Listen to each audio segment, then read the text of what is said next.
Happy father's day पापा। Fathers day की एक प्यारी सी सुबह की शुरुआत कुछ इसी तरह होती है। एक छोटी बच्ची है एवी जो अपने पापा को विश कर रही है। और जानते हैं, यहीं से एक ऐसे सफर की शुरुआत होती है जो एक बहुत ही गहरे सवाल का जवाब ढूंढता है। तो ये कहानी है एक बाउंटी हंटर के नाश्ते के बारे में। बाउंटी हंटर यानी इनाम के लिए अपराधियों को पकड़ने वाला। सुनने में तो बड़ा अजीब लगता है ना, पर असल में ये कहानी हमें हमारे मकसद और प्रेरणा से जुड़ी एक गहरी सच्चाई की तरफ ले जाती है। किचन में नाश्ते की हल्की हल्की महक है और माहौल बिल्कुल शांत। पिता अपनी बेटी से बड़े प्यार से पूछते हैं और बस इसी सवाल के साथ ही कहानी का असली रहस्य धीरे धीरे परत दर परत खुलना शुरू हो जाता है। तो होता ये है कि ईवी बड़े गर्व से अपने पापा के लिए सुबह की डाक लेकर आती है। अब ये तो एक बहुत ही साधारण सा काम लगता है ना, पर कभी-कभी यही साधारण से पल सब कुछ बदल देते हैं। और अचानक पापा का लहजा एकदम बदल जाता है। उस गर्मजोशी और प्यार की जगह अब एक अजीब सी चिंता ने ले ली है। किचन की हवा में मानो अचानक एक तनाव सा घुल गया है। ऐसा क्या था उस लिफाफे में?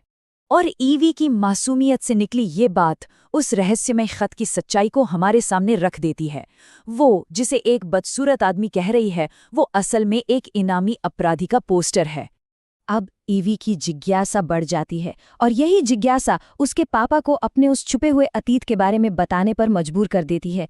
एक ऐसी जिंदगी जिसके बारे में ईवी बिल्कुल कुछ भी नहीं जानती थी। जरा सोचिए, एक पिता के दो जीवन और उनमें कितना बड़ा अंतर है। एक तरफ अतीत था जहां वो बुरे लोगों को पकड़ते थे, अंकल बेंजी के लिए काम करते थे, एक पूरी तरह से पुरानी जिंदगी।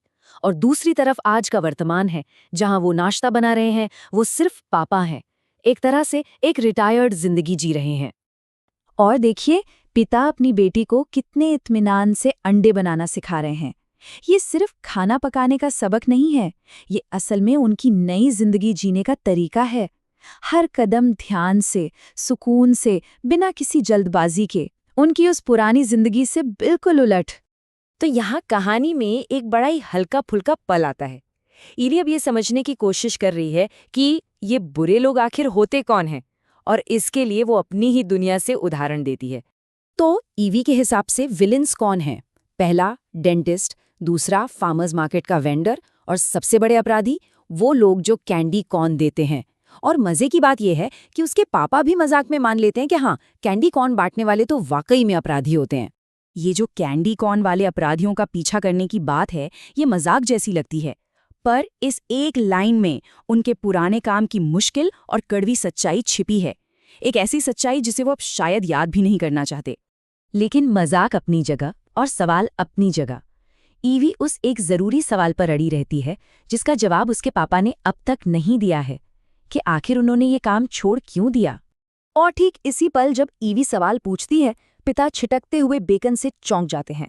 जानते हैं, ये बाहरी घबराहट असल में उनके अंदर चल रही कश्मकश को ही दिखाती है। वो ईवी के सवाल का जवाब देने से जूझ रहे हैं। पर ईवी फिर से पूछती है, बिल्कुल सीधा सवाल, पापा, आपने बुरे लोगों को पकड़ना क्यों बंद कर दिया? ये इस कहानी का सबसे अहम सवाल है।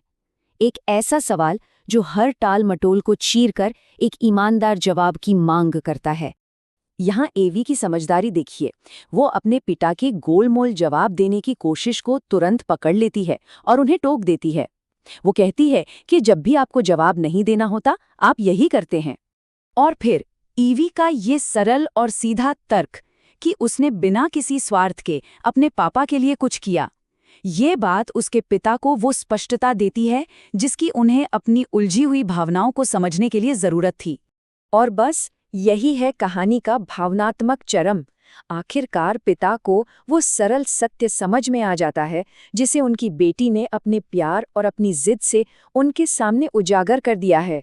असली वजह यही है हर सवाल का जवाब। उन्होंने अपनी पुरानी जिंदगी क्यों छोड़ी और ये नई क्यों अपनाई?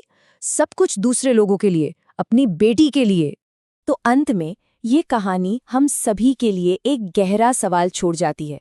हम जो कुछ भी करते हैं उसके पीछे की असली वजह क्या है? हमारा अपना क्यों क्या है?